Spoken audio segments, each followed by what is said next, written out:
East Texas death row inmate convicted of killing his 2-year-old daughter was again barred from testifying at the Texas Capitol today. The House Committee on Criminal Jurisprudence issued a second subpoena for Robert Roberson. That subpoena drew new legal moves from Texas Attorney General Ken Paxton, a motion stopping that testimony from happening. KLTV 7's Lauren Tier joins us in the studio with the latest on this case. Lauren, let's start with the timeline of how we got here today. Right, so earlier this week, this House Committee on Criminal Jurisprudence subpoenaed Roberson for a second time, and this was to the Texas Criminal Justice Department to transport him to Austin. The first subpoena was issued back in October and halted his execution just hours before he was set to die.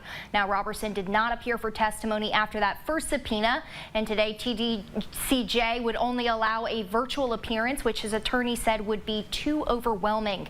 In response to the second subpoena, Paxton filed a motion keeping TDJC from having to comply. That hearing continued today without Roberson.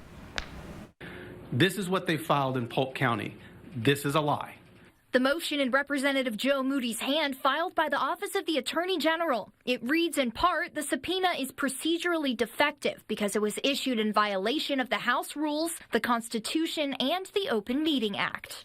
I believe very strongly that all of us should be shocked and alarmed and very concerned with what's happening right now in this case and between this committee and the Office of the Attorney General. The OAG calls the committee's actions an unconstitutional effort to interfere with his death sentence. Committee member Representative Brian Harrison raising his voice during the hearing and asking his audience to consider the impending consequences of, quote, executing innocent people. And I will be damned if I'm going to sit idly by and let my children, and your grandchildren inherit a state where potentially innocent life can be taken from them by the government absent fair trials and absent due process. Called to testify Josh Burns, who was convicted in 2015 of shaking and abusing his own child and later exonerated.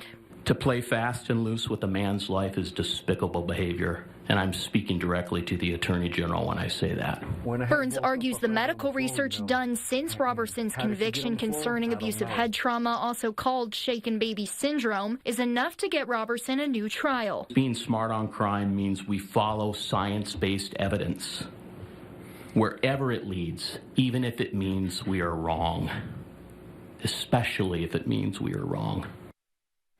Burns fought his conviction in Michigan for 10 years before he was exonerated. Gianni? Well, thank you, Lauren. So what are the next steps when it comes to Paxton's motions? All right, so the motion requests a hearing not to be set before January 13th, which is, of course, a day before the start of a new legislative session. That new legislative session then triggers the end of this House committee. All right. Thank you, Lauren. Well, Attorney